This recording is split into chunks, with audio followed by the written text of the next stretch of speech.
Jadi ada kalau biasanya kan sering dibilang kan kalau capek bilang jangan ngilang gitu lah. Jalani aja dulu. Nah, itu. Iya, Tagline-nya itu ya, dipikir karo jalani mlaku. aja dulu.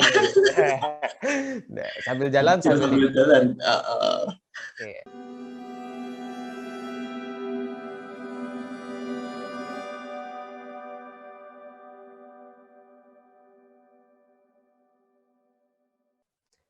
Halo semuanya, selamat datang di channel YouTube Himatika FMIPA UNS. Kali ini kita akan menyajikan konten yang berbeda daripada sebelumnya, yaitu logika atau dialog Himatika. Nah, konten ini berupa podcast yang berisinya membahas tentang topik-topik terkini yang sedang hangat dibicarakan dan tentunya dengan narasumber yang relevan dengan topik tersebut. Nah, untuk kali ini kita sudah kedatangan tamu yang spesial, yaitu Gozitakia Al-Ansori. Beliau adalah Ketua Umum Himatika FMIPA UNS untuk periode 2021 atau menjabat sebagai Ketua Umum untuk periode saat ini. Halo, Gozi. Halo. Ya, gimana kabarnya? Sehat? Oke, alhamdulillah. Ya, Tarik gimana kabarnya? alhamdulillah sehat juga. Oke. Gozi, kesibukannya apa hari ini? Ya, akhir-akhir ini? Akhir-akhir ini kemarin mungkin itu ya karena di Himatika juga udah menginjak pertengahan periode, kemarin juga udah melaksanakan untuk rapat pleno untuk evaluasi di setengah periode awal gitu. Oke. Oke. Ya, Gozi ini memiliki segudang prestasi yang tentunya juga diikuti dengan banyak sekali riwayat keorganisasian, sehingga pembicaraan kita pada konten kali ini yaitu pembahasan seputar tentang berorganisasi. Nah, Gozi, ini aku mau nanya, aku ya, aku apa saya ya enaknya? Oke, terserah aja sih. Ya, oke, terserah. Oke. Enaknya aja gimana. Oke. Aku mau nanya nih. Kira-kira menurut Gozi nih ya, pendapat tentang mahasiswa yang ingin ikut organisasi, tapi dia tuh setengah hati gitu dengan berbagai alasannya, itu gimana Gozi? Tanggapannya mungkin? Oke, berarti terkait topik kali ini terkait organisasi ya. Jadi mungkin sebelum aku pengen ngasih pendapatku, mungkin pertama disclaimer dulu. Mungkin di sini aku nggak istilahnya apa ya, nggak sebagai orang yang ahli banget tentang organisasi, nggak orang yang jago banget tentang organisasi, tapi di sini mungkin apa ya, mungkin aku pengen berbagi aja sih tentang apa ya kehidupan organisasiku kayak gimana, dan mungkin apa yang udah pernah aku alamin kayak gimana, dan pendapat-pendapatku tentang organisasi gitu ya. Gitu mungkin nanti kalau ada teman-teman di sini ada yang mempunyai beda pendapat juga silakan, itu it's okay gitu. Jadi ini adalah murni dari pengalamanku pribadi dan pendapatku pribadi gitu ya. Oke, jadi tadi ya pertanyaan tentang mahasiswa yang ikut organisasi nih, tapi ikutnya dengan setengah hati gitu. Oke, di sini mungkin pendapat menurutku sih untuk orang-orang yang istilahnya punya niatnya hanya setengah hati aja gitu, menurutku mereka bakal apa ya, bakal dapat capeknya aja gitu di organisasi gitu. Karena gini, apa ya logikanya ketika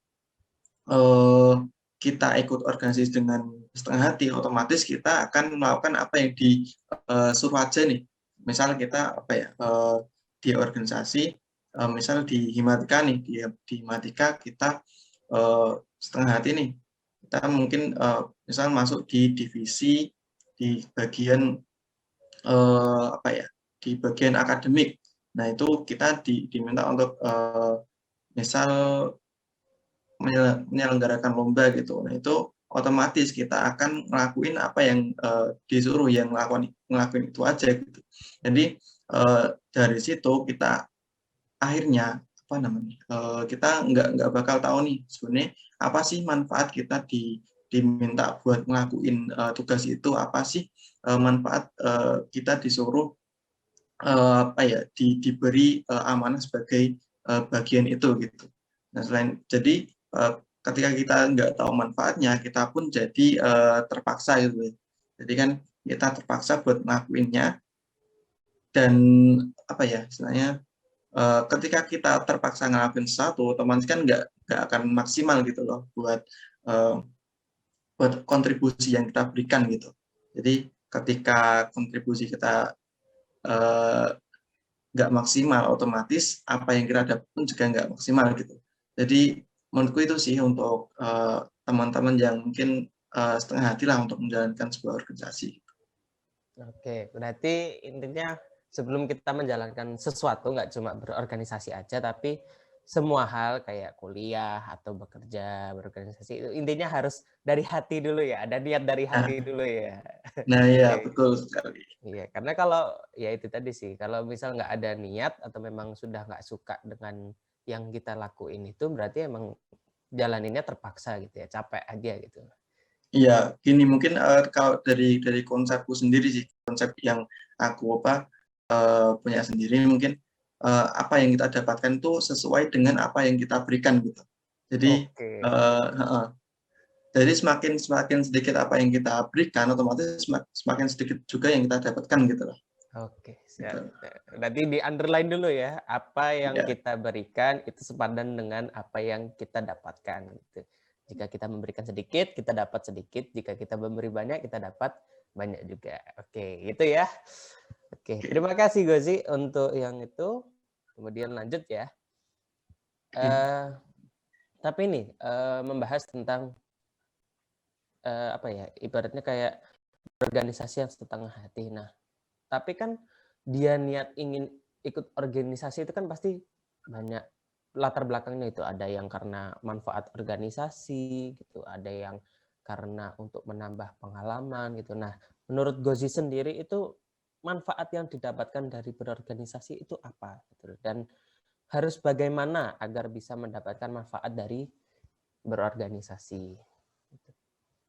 Oke, jadi tentang manfaat di organisasi ya, mungkin menurutku sih untuk manfaat di organisasi sendiri itu tergantung organisasi apa yang diikuti gitu.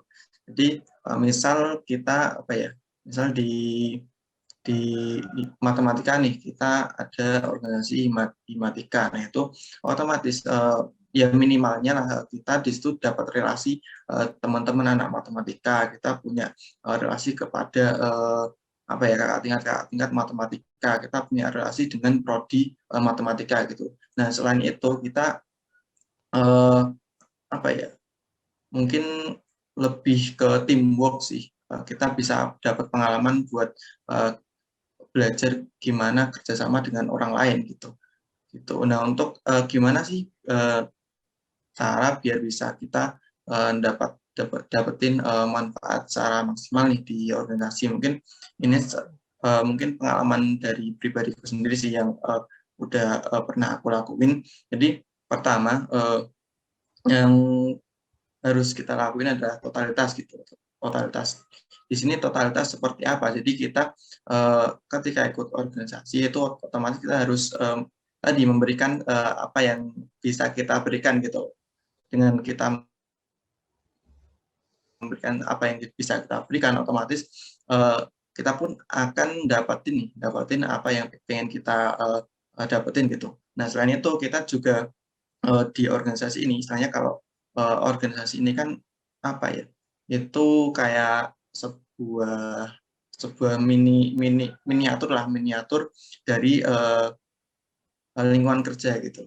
Jadi kan istilahnya di sini kita diberikan apa ya, space untuk bereksperimen, misalnya untuk belajar gimana sih untuk kita nanti di lingkungan kerja, kayak kita harus bekerja sama dengan orang lain, kita harus mengatur waktu dengan baik gitu. Jadi yang kedua itu kita harus berani mencoba gitu. Kita harus berani mencoba hal-hal baru yang belum pernah kita lakukan gitu. Karena gimana ya, mungkin kita itu belajar itu dari apa-apa yang belum pernah kita lakukan. Dengan kita berani mencoba suatu hal yang baru, otomatis di situ kita akan belajar nih sesuatu hal yang baru. Nah, Beda lagi ketika kita hanya melakukan apa yang pernah kita lakukan aja. Mungkin ketika diberi tugas nih di organisasi, mungkin apa ya, mungkin jadi MC, ditawarin jadi MC. Nah, tapi mereka nolak nih. Aku belum belum pernah kok jadi MC gitu. Nah, kalau teman-teman kayak gitu terus, nah itu justru bakal nggak akan apa ya, nggak akan belajar sesuatu hal yang baru gitu loh. Jadi kita belajar itu dari sesuatu hal yang baru gitu. Nah, yang ketiga nih, yang ketiga yang aku apa yang udah coba terapin itu adalah bagaimana kita bisa open minded. Jadi apa ya, mungkin di sebuah organisasi itu pasti ada masalah-masalah yang ada gitu. Jadi dari masalah-masalah yang ada itu bagaimana di situ kita dituntut untuk belajar nih, belajar gimana caranya kita menyikapi masalah tersebut gitu.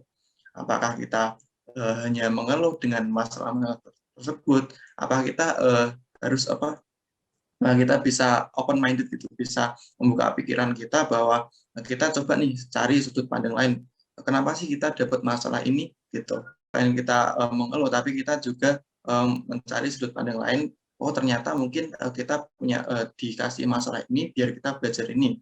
Misal nih kita dikasih masalah mungkin anggota-anggota kita yang kurang aktif atau yang lainnya. Jadi di situ kita coba nih buka pikiran kita cari apa ya?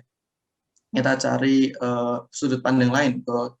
Sebenarnya di situ kita dikasih tantangan untuk belajar gimana cara mengelola tim yang baik dengan karakter-karakter yang ada gitu. Jadi itu mungkin tiga itu totalitas kita berani mencoba hal baru di organisasi karena apa ya, mungkin di organisasi adalah tempat yang cocok untuk kita mengekspresikan ide-ide baru kita gitu. Karena mungkin di platform-platform yang lain itu sangat terbatas untuk kita apa ya, mengekspresikan apa yang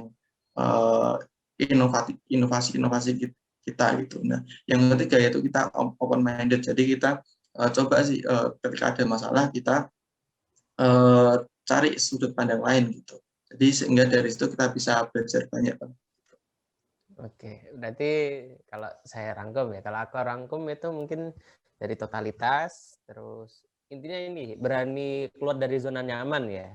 Nah iya, Ya, benar sekali. ya jadi intinya kayak kalau misal memang ada tantangan baru, ya bukan kita hindari, tapi justru kita coba gitu ya. Karena Betul. permasalahannya kan sekarang kayak, oh aku nggak pernah ngelakuin ini, aku nggak mau gitu, mending yang lain aja gitu.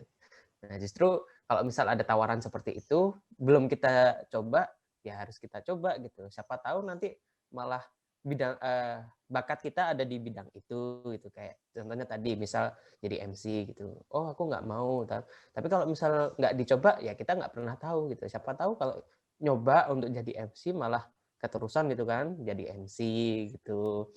Iya, betul. Terus apa namanya tadi?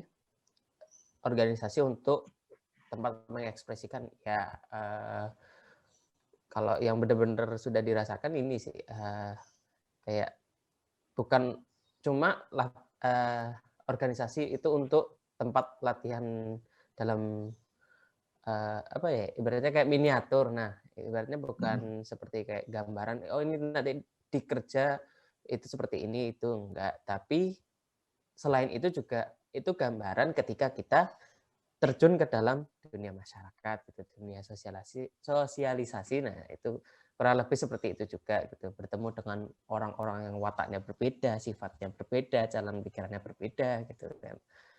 Oke, oke. Nah, berkaitan sama organisasi nih, tadi kan sempat dikatakan sama Gozi ini kan totalitas ya. Nah, tapi ada beberapa mahasiswa yang mungkin dia ingin totalitas di organisasi, tetapi dia juga tidak mau untuk meninggalkan kuliahnya. Nah, ini yang sering ditanyakan, bagaimana dalam memanage waktu antara kuliah, organisasi, mungkin dengan kegiatan lain kayak seperti PPKM, maaf ya, seperti PKM, seperti PKM. Terlalu Maaf, maaf. lama Lagi efek PPKM ya. iya, efek PPKM kan seperti ini ya. Jadi semua serba online gitu kan. Jadi kebahas lagi. Jadi me-manage waktu itu dalam organisasi, kuliah gitu atau mungkin kayak ada yang ngambil PKM gitu atau mungkin kegiatan lain gitu. Nah, itu gimana dari Gozi? Mungkin ada pendapat atau pemikiran? Oke, jadi tentang gimana sih cara membagi waktu ya, mungkin sebenarnya dari aku sendiri sebenarnya juga belum mahir-mahir banget buat eh, gimana membagi waktu antara organisasi, antara kuliah dan kegiatan-kegiatan yang lain. Jadi aku pun juga masih apa ya, masih sering ngadepin kesulitan-kesulitan untuk membagi gitu.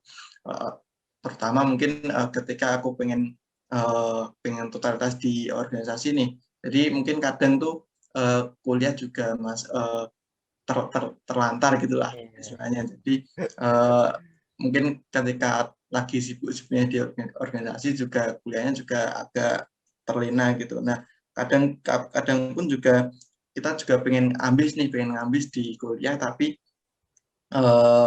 apa ya?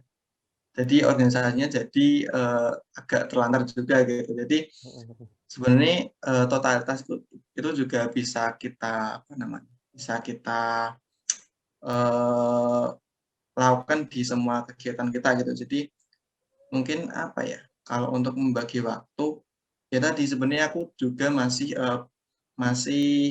punya banyak masalah tentang membagi waktu. Mungkin kalau boleh cerita dikit nih tentang gimana aku membagi waktu di eh, kegiatan organisasi, kuliah itu sebenarnya aku juga eh, bahkan mungkin sering juga mungkin suatu hari itu kayak udah banyak banget deadline-deadline dari organisasi, deadline-deadline dari kuliah, jadi sangat numpuk banget. Jadi sampai-sampai aku kayak stres gitulah, kayak stres bingung mau ngerjain dari mana dulu gitu loh. Iya. Jadi kadang tuh sampai seharian tuh kayak apa ya, kayak cuma rebahan aja dan mikirin banyak tugas banget gitu. Jadi akhirnya apa ya? Jadi seharian itu kayak nggak produktif sama sekali gitu. Jadi Iya. bahkan kayak gitu pun aku juga masih sering mungkin kalau apa ya?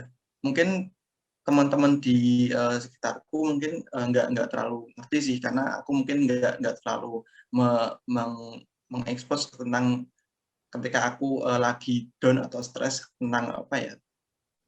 Kalau ada kesibukan-kesibukan di organisasi dan kuliah itu saling bertabrakan gitu. Tapi mungkin apa ya, kalau aku ambil sisi positifnya dari situ, kita bisa belajar nih apa ya dari kita posisi down di bawah itu kita stres menghadapi semua kesibukan-kesibukan itu kita bisa dituntut untuk dipaksa untuk belajar lah bagaimana apa yang membagi waktu kan otomatis nggak mungkin kan ketika kita dikasih amanah di organisasi dan kita juga harus apa namanya dikasih amanah orang tua kita di kuliah kita untuk hanya mikir-mikir gitu aja kan otomatis kan kita juga harus action juga kan jadi dengan segitu banyak tugas apa ya it's okay untuk kita apa ya mungkin down di suatu hari di satu hari atau kita lagi stres tuh nggak apa untuk apa ya nggak apa untuk rehat sejenak lah.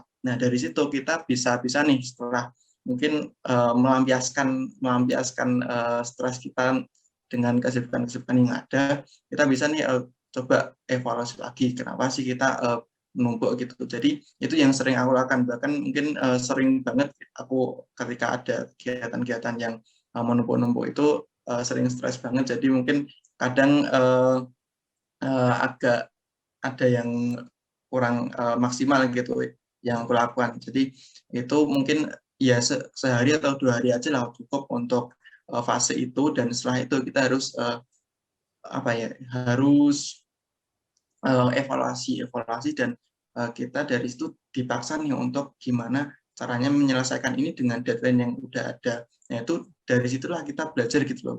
Jadi mungkin kalau apa ya kalau manusia itu kan misalnya Ya kebanyakan menurutku mereka belajar dari keterpaksaan. Jadi ketika kita nggak dipaksa untuk belajar manajemen waktu, mungkin kesibukan kita hanya kuliah aja nih. Jadi dari itu kita kan nggak ada paksaan buat belajar manajemen waktu. Nah, jadi dari situ kita nggak bisa belajar. Nah, uh, beda lagi ketika kita dikasih pressure dengan kesibukan-kesibukan itu, jadi kita uh, sehingga kita jadi stres, dan dari itu ada keterpaksaan kita untuk belajar gimana caranya menyelesaikan ini dengan waktu yang tepat. Jadi untuk gimana cara membagi waktu sih sebenarnya kayak pengalamanku itu tadi ya. Jadi nggak ada kayak cara baku gimana cara membagi waktu, karena waktu itu ya emang fleksibel gitu loh. Jadi untuk kesibukan di organisasi dan kuliah tuh emang fleksibel, nggak bisa dipatok dengan kayak standar gimana cara kita membagi waktu. Jadi ya ikutin aja alurnya, dan dari situ kita bisa belajar gitu dari kesibukan itu untuk membagi waktu gitu. Ya, ya. Oke, intinya ini ya, untuk manage waktu ibaratnya kayak dari prioritas dulu kan juga, skala prioritas itu kan ada Iya kan. itu. Jadi kayak ini deadline sekian, misal dengan tugas ini gitu. Yang mana yang harus dikerjakan lebih dulu gitu. Jadi prioritaskan itu, diukur skala prioritasnya ya masing-masing memang yang tahu kan untuk skala prioritasnya. Cuman ya itu tadi yang sedikit menarik perhatianku itu, yang kalau misal kita sedang capek-capeknya gitu kan, rehat itu nggak masalah gitu loh ya. Ya, tapi asalkan setelah rehat kembali lagi gitu menjalankan tugasnya gitu, bukan rehat terus keterusan, aku jadi malas nih mau ngerjain ini gitu. Karena kan kebiasaannya kan kayak udah rehat sekali terus jadi keterusan gitu. Kebablasan tuh. Ya, itu. Tapi kalau memang dia pengen rehat gitu, ada baiknya mungkin ini. Kalau dari aku pribadi sih, mungkin kalau memang dia sedang capek atau rehat gitu, banyak kesibukan, ya baiknya bilang sih daripada dipendam sendiri gitu. Itu pun kalau dia mau. Kalau enggak juga nggak masalah gitu. Asalkan intinya selama setelah dia rehat, pekerjaan tetap jalan gitu. Intinya itu. Iya, jadi ada kalau biasanya kan sering dibilang kan kalau capek bilang jangan ngilang gitu lah. Nah, Ya, itu. jadi minimal bilanglah ke teman-teman partner di organisasi biar tahu nih keadaannya kayak gimana. Jadi sebenarnya mungkin poin penting juga sebenarnya apa ya, tadi tentang mungkin pasti teman-teman ketika punya banyak kesibukan itu pasti dihadapi masalah tentang manajemen waktu itu. Nah, tapi mungkin pasti dihadapkan dengan masalah tadi sampai mungkin kita stres gimana untuk membagi waktu itu. Tapi dari situ poin pentingnya di situ kita bisa belajar dari situ gitu. Jadi kita bisa belajar dari kesalahan yang kita lakukan gitu. Itu sih untuk membagi waktu itu sebenarnya nggak bisa langsung ketika masuk organisasi kita harus pintar nih buat membagi waktu gitu, tapi justru kita harus melewati proses kayak gitu. Menurutku ya kita harus melewati proses kayak gitu, proses gimana kita jatuh bangun buat membagi waktu gitu. Dari situ kita bisa belajar gitu. Jadi buat teman-teman yang mungkin mungkin ragu nih buat ikut organisasi, takut membagi waktu dan lain-lain, jangan dipikir dulu. Jadi kalau aku sih semboyan yang tak pegang siapa ya, kita lakukan dengan dipikir kalau melaku gitu. Jadi kita mikirnya sambil kita melakukan hal itu gitu. Intinya berani nyoba dulu gitu. Apa yang terjadi nanti ya udah belakangan gitu ya. Iya. Ya. Kalau Jawa dia pikir carry gitu. Oke, berhubungan sama manage waktu juga. Nah, otomatis kan kalau kita berorganisasi itu juga ada yang namanya proker ya atau program kerja. Pasti juga dengan ada kepanitiaan dan segala macamnya gitu kan dalam organisasi itu. Tiap organisasi kan juga pasti kan punya gitu. Kayak kami punya proker sekian sekian sekian dengan target sekian gitu kan dengan kesibukannya masing-masing. Nah, pertanyaannya ini dari aku nih lebih prefer mana? Menurut gue sih banyak ikut organisasi atau banyak ikut kegiatan kepanitiaan atau volunteer seperti itu. Oke, jadi antara organisasi dan kepanitiaan atau volunteer ya. Mungkin ini sih apa kalau dari aku sendiri sih sebenarnya lebih sering ke organisasi sih karena mungkin aku juga sangat jarang untuk mengikuti kepanitiaan atau volunteer. Jadi mungkin hanya beberapa kali aja sih untuk di kepanitiaan atau volunteer. Jadi kalau menurutku mungkin dari nilai plusnya dulu lah. Nilai plusnya di organisasi dari pengalamanku itu kita kan nilainya di organisasi itu punya amanah satu periode dan satu periode itu kan biasanya kan 1 tahun gitu kan. Itu otomatis kita di itu apa ya kelebihannya kita bisa belajar gimana dengan amanah itu kita punya daya tahan gitu. Punya daya tahan untuk melakukan aktivitas kayak yang secara kontinu kayak gitu-gitu terus gitu. Nah, beda lagi kalau di kepanitiaan nih. Kalau kepanitiaan atau volunteer kan kita mungkin hanya dalam rentang waktu yang pendek kan, mungkin 2 bulan atau 3 bulan. Nah, jadi ketika kita ikut kepanitiaan itu kan otomatis kita hanya nggak dapetin itu gitu. Jadi kita nggak dapetin gimana caranya kita apa ya pokoknya lika-likunya organisasi itu pasti ada lah kan kita satu tahun nih 1 tahun pasti banyak banget hal-hal yang bakal dipelajarin gitu. Nah itu kelebihannya di organisasi kayak gitu mungkin kalau menurutku. Nah kalau di kepanitiaan sendiri mungkin apa ya kalau dari aku sendiri mungkin selama beberapa kali mengikuti kepanitiaan dan volunteer itu menurutku sih untuk ketika kita ikut kepanitiaan itu bisa lebih memperlebar relasi gitu. Jadi kan mungkin kalau kita ikut kepanitiaan itu kan otomatis kita di luar kayak komunitas kita. Mungkin kalau di organisasi kita mungkin hanya ikut di organisasi yang punya satu minat aja.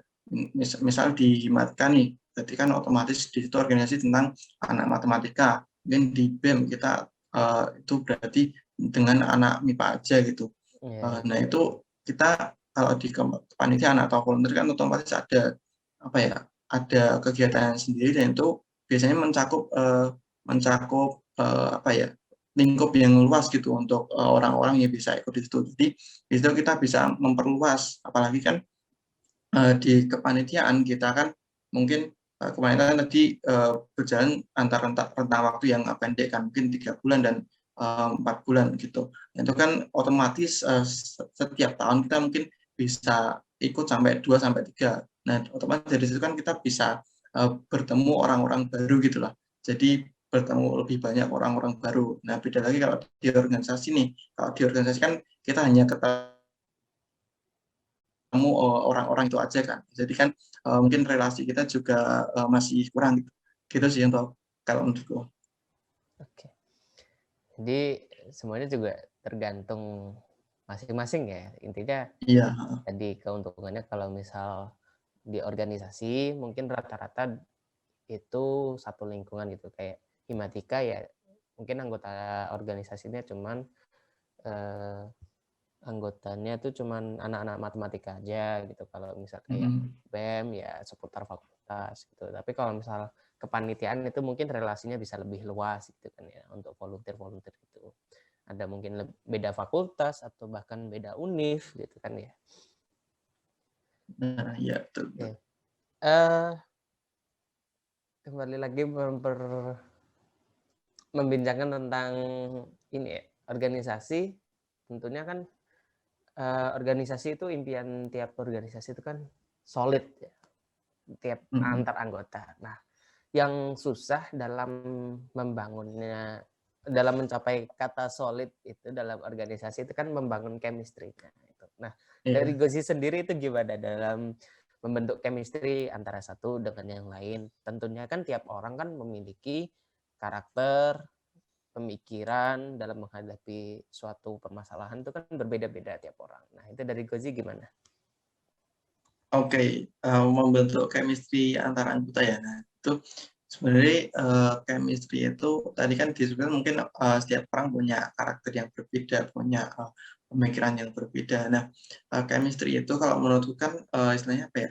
eh, Kalau kita ingin membentuk chemistry itu kita harus tahu nih kesamaan antar orang yang ingin kita kita apa namanya kita bangun chemistry itu. Jadi mungkin kalau pengalamanku di di periode sebelumnya kan aku jadi diawalnya jadi ketua bidang media kan di Himatika. Nah, itu kan otomatis di situ membangun chemistry itu harus uh, cari kesamaan. Nah, di situ kan mungkin mereka punya minat di bidang media. Nah, itu akan lebih mudah membentuk chemistry dengan orang-orang yang mungkin punya kesamaan. Mungkin kan di satu bidang itu kan akan lebih mudah membentuk chemistry karena mereka kan tujuan di bidang itu mereka ingin belajar satu hal dari bidang itu. Nah, itu yang jadi mungkin kalau caranya sih ya itu cari cari kesamaan itu. Jadi nah, beda lagi mungkin kalau yang aku alami sekarang nih, aku alami sekarang kan mungkin aku diawali sebagai ketua umum ya, ketua umum yang membawahi berbagai biro bidang dan itu apa ya, mereka tuh punya karakteristik masing-masing gitu loh. Jadi ya memang semakin tinggi cakupan apa ya anggota-anggota yang kita punya itu semakin susah untuk membangun chemistry karena di situ kita juga semakin susah untuk mencari kesamaan gitu. Nah, itu juga yang masih aku hadapi kesulitan sih pas ketika saat ini gitu. Ketika aku harus memimpin beberapa banyak orang yang itu punya minat atau apa ya, punya karakter masing-masing. Misal ada teman-teman yang di divisi akademik mungkin mereka punya minat di akademik dan ketika mereka di apa ya dicoba apa chemistry apa namanya di Ya, yang dan membangun chemistry antara ya teman-teman bangun. divisi Hmm, divisi akademik dan media itu kan juga untuk mencari kesamaannya itu kan juga agak agak susah ya. Nah, itu tantangan tersendiri sih untuk aku di kepengurusan ini gitu. Jadi untuk membentuk chemistry tadi ya temukan apa ya istilahnya temukan buahnya lah, temukan buahnya mengapa mereka punya kalau kalau aku belajar baca buku namanya Start with Why itu kita harus ketika kita ingin membangun chemistry dengan seseorang itu kita harus mencari kesamaannya. Jadi sebenarnya mengapa sih mereka ada di sini bersama kita itu mengapa gitu. Otomatis kan mereka punya satu kesamaan di situ. Nah, itu yang harus ditemukan oleh mungkin pemimpin-pemimpin yang mereka mungkin memimpin suatu bidang atau organisasi gitu. Nah, itu yang harus ditemukan menurutku ya. Gitu. oke. Nah, intinya ya cari dulu kenapa gitu kan ya. Why? Uh, Why they are here? Why they're with us gitu kan. Oke, oke. Eh agak susah ya sebenarnya ya membicarakan tentang chemistry ini ya. Karena apalagi dengan tiap orang ya, pastinya kan kita bahkan dengan orang tua kita sendiri pun kadang berbeda pemikirannya gitu. Apalagi iya, dengan teman-teman yang ibaratnya kayak dari daerah yang berbeda juga gitu. Karena kan cakupannya kan luas kan ya. Ada dari berbagai daerah juga gitu. Ada yang dengan budayanya berbeda juga gitu. Jadi ya memang menjadi tantangan tersendiri gitu. Cuman tadi yang aku underline itu semakin tinggi cakupan dalam kita semakin tinggi cakupan anggotanya maka semakin sulit juga dalam membangun chemistry-nya. Chemistry ya. Terus Ini yang aku alamin sampai sekarang itu yang agak susah gitu. Mungkin dulu agak untuk di satu bidang itu mungkin aku butuh setengah periode lah untuk membangun chemistry antara mereka itu udah lumayan mudah gitu.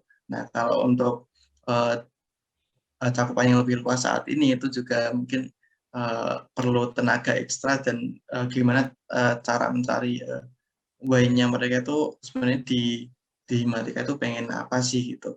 Nah itu gimana cara mencari kesamaan tuh. Mungkin apa ya sederhana ya kita cuma cari kenapa sih mereka ada di sini gitu. Mungkin kita fokus kita hanya mencari itu untuk membangun chemistry, tapi nggak semudah itu untuk mencari itu, nggak semudah dengan mengatakan gitu. Iya, kayak semudah membalikkan telapak tangan ya. Jadi kayak juga ya apalagi sesuai yang diomongkan dengan Gozi itu, bahkan dengan yang satu bidang aja itu dalam lingkup kecil aja butuh setengah periode. Terlebih sekarang Himatika ada 5 bidang ya kan, dengan 2 internal gitu. Tentunya jadi tantangan tersendiri ya. Kalau mengatakan berat ya nggak tahu juga. Mungkin menurut gue sih itu nggak terlalu berat gitu, tapi tantangan terbesar gitu kan bisa aja gitu. Nah, dari Gozi sendiri nih, dari Gozi pribadi, pernah nggak merasa ibaratnya kayak nggak enjoy gitu dalam menjalankan organisasi itu, pernah nggak? Dan cara ngatasinnya itu gimana? Dari Gozi. Oke, kalau nggak enjoy itu kita nggak menikmati nggak menikmati keberjalanan organisasi. Mungkin ini sih untuk pengalamanku, aku kan selain di Matika itu juga ikut komunitas. Nah itu kan mungkin apa ya? Aku di awal-awal dulu kan karena lebih berfokus uh, ke himatikanya, jadi mungkin di komunitas itu aku kurang punya banyak totalitas dan kontribusi gitu. Nah itu sebenarnya awal dari ketidaknyamanan itu ketika kita enggak, kalau menurutku ya itu ketika kita tidak punya totalitas gitu, kita tidak totalitas di situ, otomatis kan di situ mungkin kita bakal membayangkan ketika kita hilang-hilangan di suatu organisasi atau komunitas itu kan hal pertama yang kita bayangkan kan bakal kita pasti nggak enak nih sama mungkin leadernya di sana, kita mungkin nggak enak sama anggota-anggota di sana ketika kita nggak memberikan kontribusi kita yang sama dengan kontribusi kita sama dengan kontribusi teman-teman anggota yang lain. Nah itu dari pengalamanku sih itu sih yang membuat nggak nyaman. Nah dari situ aku akhirnya mungkin apa ya ya karena aku masih belajar ya, masih belajar gimana memanage ketika aku punya kegiatan di Matika, aku punya kegiatan di kuliah, aku punya kegiatan di komunitas, punya kegiatan di kepanitiaan, itu otomatis kan kita juga harus mengimbangi gitulah. Nah itu juga menjadi tantangan juga buat kita biar kita bisa belajar gimana manage waktu. Nah jadi ketidaknyamanan itu tadi berarti muncul dari ketika kita nggak kalau ibaratnya mungkin kita setengah hati atau kita kontribusinya tuh hanya setengah-setengah di komunitas itu, otomatis kita itu bakal nggak nyaman gitu. Nah itu solusinya tadi, jadi kita harus mengimbangi gitu. Ketika kita memberikan kontribusi kayak gini di organisasi A, kita harus juga memberikan kontribusi yang baik juga di organisasi B yang kita ikuti gitu. Itu sih yang aku alamin mungkin dari sejauh ini. Oke, ibaratnya semua juga punya proporsi masing-masing lah ya. Ya intinya kalau memang nggak enjoy ya kita kembalikan lagi, harus totalitas itu perlu di underline itu, totalitas. Iya, karena ketika nggak sepenuh hati berarti memang udah nggak suka untuk ngejalanin itu, ya udah cuma dapet capeknya aja gitu, nggak ada manfaat lainnya gitu. Ibaratnya mungkin kalau ketika kita udah udah kepikiran nih kita nggak pengen totalitas di organisasi ini, mending kita tinggalin aja gitu loh. Jadi Iya. daripada kita dapat capeknya aja, mending kita lebih fokus ke satu organisasi dan kita bisa lebih banyak dapat manfaat dari situ gitu. Jadi emang kalau memang udah berniat seperti itu ya udah batalkan aja niat untuk ikut organisasi gitu ya. Iya. Ya, oke. Eh membahas ini yang organisasi ya, apalagi ini sedang tinggi-tingginya kasus COVID-19 ya. Udah 2 tahun berlalu ya itu ya, udah 2 tahun berlalu ya, udah hampir 2 tahun berlalu dari 2019, tapi untuk yang kita rasakan era pandemi ini baru setahun ya, baru setahun dari Maret 2020. Nah, itu kan sedari Maret itu Gozi kan dalam berorganisasi itu kan ibaratnya online ya, serba online gitu kan. Kayak Iya, apa proker kegiatannya online semua. online, organisasi online gitu kan. Semuanya Aduh. otomatis kan terdampak kan gitu kan dari tiap proker kah Mhm. atau dari tiap kegiatan gitu. Nah, eh, ketika pandemi ini dampak yang paling dirasakan oleh Gozi lah, terutama dalam berorganisasi itu apa ya dari Gozi? Jadi kalau dampak sebenarnya banyak banyak banget sih, kita mungkin sebagai organisator itu ketika keadaan pandemi gini mungkin banyak banget apa ya dampak yang itu menyebabkan banyak masalah di organisasi gitu.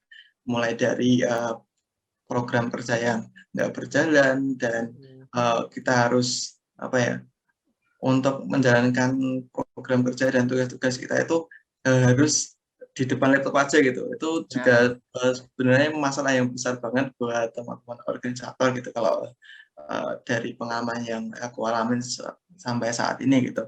Nah, ya. mungkin apa ya dari ketika kita harus dipaksa untuk uh, melakukan kegiatan-kegiatan itu secara online, otomatis kan apa ya kayak kita harus menginovasikan nih kegiatan-kegiatan itu agar tetap berjalan gitu. Walaupun kan mungkin kalau di periode-periode sebelumnya kan mungkin apa ya kegiatan itu berjalan secara offline gitu, kita bertatap muka, kita menyampaikan kegiatan itu dengan istilahnya kita menyampaikan esensi kegiatan itu dengan tatap muka. Nah itu ketika pandemi ini kita dituntut gimana caranya tetap menyampaikan esensi dari sebuah kegiatan itu secara tidak tatap muka gitu, secara daring lewat Zoom atau Game. Itu kan juga menjadi masalah yang besar ya, apalagi mungkin yang sangat kerasa itu mungkin di bagian kaderisasi kalau menurutku sejauh ini dari kaderisasi gitu. Kan kita mungkin terbiasa ya dulu mungkin ketika awal-awal dulu kaderisasi itu kita secara offline kita memberikan esensi kaderisasi itu secara offline gitu, secara tatap muka. Nah, tapi ketika pandemi ini kita dituntut untuk ngasih nih esensi dari kaderisasi kita secara offline. Cara kita apa ya target teman-teman yang uh, dikasih esensi kegiatan ini itu uh, menyebar di mana-mana gitu. Kita hanya berkomunikasi lewat Iya, Zoom meeting atau Google meeting atau video conference yang lain gitulah. Nah itu iya. dari sebenarnya masalah yang besar gitu. Tapi dari itu mungkin kita bisa banyak belajar sih gitu.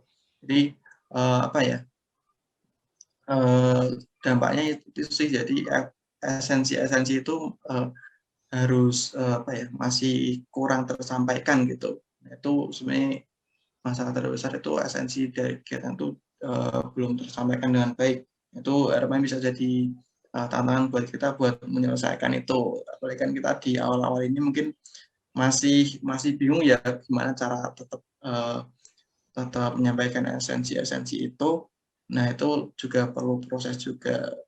Jadi nggak harus semuanya program kerja itu harus dengan satu periode ini harus tersampaikan semua. Karena kan kita juga perlu adaptasi gitu. Iya. Jadi intinya untuk ya tiap periode juga pastinya merasakan itu ya hambatan itu ya, terutama waktu pandemi gitu kayak proker atau mungkin kaderisasi. Nah, berbicara tentang kaderisasi nih, tadi kan jadi ibaratnya apa ya, tantangan terbesar gitu ya selama pandemi itu ya. Nah, Heeh. dari Gozi ini pribadi, kira-kira gimana sih kalau kita walaupun pandemi ya, ibaratnya nggak pernah ketemu, kita nggak pernah ngelihat orang ini aslinya kayak gimana gitu kan. Itu tapi kaderisasi atau soft skill ya, soft skill. Kita menyebutnya soft skill ya, soft skill Heeh. dalam berorganisasi itu tetap tercapai gitu loh, atau bahkan ibaratnya kayak terlatih dalam organisasi itu gimana sih? Karena kan ya seperti yang tadi Gozi bilang itu, kita juga terbiasa kayak pelatihan soft skill atau kaderisasi itu secara offline gitu. Untuk tiba-tiba kita diharuskan untuk online gitu. Yang mana pasti susah kan untuk melaksanaannya. Nah, itu dari Gozi gimana kalau Oke. seperti Heeh. itu? Tentang penanaman soft skill gitu ya. Nah itu sebenarnya kita balik lagi nih poin pertama yang tadi sempat ditanyain tentang apa ya, tentang apa ya, gimana caranya biar mendapatkan manfaat dari organisasi. Nah itu kan aku salah satunya yaitu harus open minded gitu. Nah istilahnya di sini uh, ketika kita ikut organisasi dan kita dihadapkan dengan kondisi pandemi ini, istilahnya itu adalah satu masalah buat kita yang harus kita selesaikan nih. Jadi mungkin kita kalau berpikir tadi masalah soft skill dan lain-lainnya itu mungkin kita hanya uh, punya referensi ketika tatap muka aja. Ketika kita harus bersosialisasi dengan orang, ketika kita harus bekerja tim dengan orang lain secara tatap muka. Nah itu kan mungkin pandangan-pandangan kita uh, yang biasa kita lakukan ketika kita membentuk soft skill di masa sebelum pandemi gitu. Nah mungkin kalau menurut sih tadi open mind, kita harus dengan masalah itu kita harus open minded, kita harus coba nih uh, cari sudut pandang lain. Jadi kita kali ini dikasih masalah tentang kita nggak bisa bertemu dengan orang lain nih. Gimana caranya kita bisa kayak kita mendapatkan soft skill yang kita pengenkan gitu. Nah, mungkin dari situ sebenarnya kita bisa bisa cari ini ketika dalam kondisi pandemi ini apa aja soft skill yang bisa diasah gitu. Misal tentang kreativitas. Kita bisa coba nih untuk kreativitas kita sebenarnya kita di kondisi pandemi ini juga masih terasa pun soft skill-nya misal tadi kreativitas. Jadi kan yang sebenarnya kita kegiatan offline semua, nah itu kita dituntut untuk kreatif nih, kreatif untuk mengembangkan kegiatan-kegiatan itu biar tercapai esensi yang seharusnya disampaikan. Nah itu dalam keadaan online, nah itu sebenarnya kita juga mendapatkan tantangan itu. Nah tantangan itu bisa jadi media pembelajaran kita nih untuk kreativitas, dan itu kita juga bisa belajar tentang problem solving, dan juga bisa belajar tentang gimana manage orang itu ketika kita hanya apa ya, hanya manage orang ketika kita hanya bertatap muka secara online aja gitu. Nah itu sebenarnya pembelajaran yang lain yang mungkin ketika kita dapatkan ketika kita bisa open minded nih dengan kita bisa mencari sudut pandang yang baru. Kita nggak harus kok untuk belajar soft skill itu kita harus tatap muka, tapi kita dengan masalah pandemi ini kita bisa belajar soft skill gitu. Apalagi mungkin tentang manajemen waktu ya, yang mungkin itu juga apa ya, masalah yang besar juga yang kita hadapi ketika pandemi. Mungkin kan kita harus melakukan kegiatan-kegiatan itu dari rumah kan.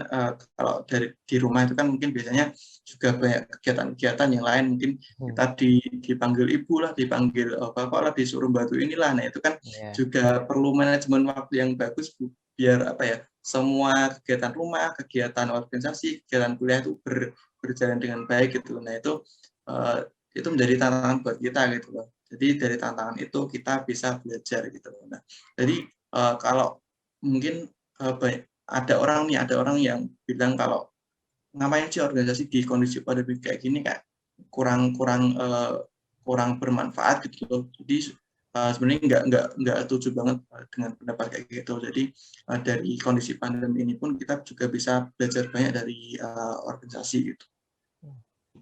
Oke, intinya walaupun pandemi juga soft skill, kaderisasi itu tetap berjalan ya, tetap bisa tercapai. Hanya kembali lagi tergantung masing-masing pribadinya. Nah, iya itu. Ya, bisa mengambil esensinya atau tidak, nah itu tergantung masing-masing. Gitu ya. Iya. Oke, terakhir untuk Gozi mungkin ada yang ingin disampaikan buat yang nonton video ini nanti mungkin yang Apa ya? nonton podcast ini atau mungkin yang oh ya ini kan bentar lagi kan ini ya ada mahasiswa baru ya, ada mahasiswa baru. Oh iya.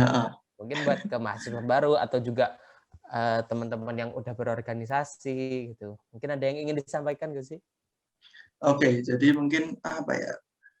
Mungkin closing statement dari aku sih, untuk teman-teman yang pengen ikut organisasi, jangan pernah takut buat apa ya, buat ketika teman-teman pengen ikut organisasi itu, jangan pernah takut buat takut nanti kalau misal nggak bisa bagi waktu dan lain-lain. Sebenarnya organisasi ini banyak banget manfaatnya. Jadi tadi kalau aku bilang tentang organisasi itu miniatur lingkungan kerja itu, jadi istilahnya kita di organisasi ini kita dikasih sebuah laboratorium. Di situ kita bisa bisa bebas nih kayak ngapain aja, yang penting itu tentang kebaikan, dan itu bisa mengasah skill kita. Itu kita bebas nih, kita nggak ada kayak apa ya, persyaratan untuk harus gini, tapi kita di situ dikasih ruang bebas untuk mengekspresikan apa yang inovasi-inovasi kita tentang organisasi itu. Jadi mungkin beda lagi kalau kita di lingkungan kerja, mungkin banyak batasan-batasan yang kita hadapi gitu. Nah, itu bisa jadi nilai lebih di organisasi gitu. Jadi kita bisa belajar banyak dari organisasi gitu. Jadi jangan takut, jangan banyak mikir dulu lah nanti kalau ikut organisasi gimana kuliahku, gimana aku. Nah, sebenarnya dari masalah-masalah yang timbul ketika kita ikut organisasi dan kuliah dan lain-lainnya itu bisa menjadi titik poin kita untuk belajar gitu. Jadi dari masalah-masalah itu kita bisa belajar gitu. Jadi jangan takutlah buat ikut organisasi gitu. Oke. Oke. Itu buat teman-teman dari Gozi pesannya, intinya yang mau berorganisasi, intinya jangan takut, jangan kebanyakan mikir dulu nanti di belakang ada apa, jalani aja dulu. Nah itu Ya, tagline-nya itu dipikir ya, karo jalani pelaku. aja dulu. Nah, sambil jalan Dipikir sambil sambil ikut. jalan. Oke. Oke, itu aja mungkin untuk bincang-bincang kita ya pada konten ini. Mungkin sekian aja, sudah banyak banget ya tadi pesan-pesan dari Gozi itu ya, kayak dari berorganisasi atau mungkin mau memulai organisasi atau bahkan organisasi ketika pandemi. Nah itu tadi udah banyak banget dijelaskan sama Gozi. Buat Gozi terima kasih banget udah meluangkan waktunya. Ya, Terima kasih terima kasih juga juga buat atas waktunya. motivasinya, inspirasinya. Semoga bermanfaat. Ya, oke. Semoga bermanfaat. Untuk pembahasannya mungkin sekian dulu. Terima kasih sudah menonton sampai akhir. Sampai ketemu di konten berikutnya. Sampai jumpa.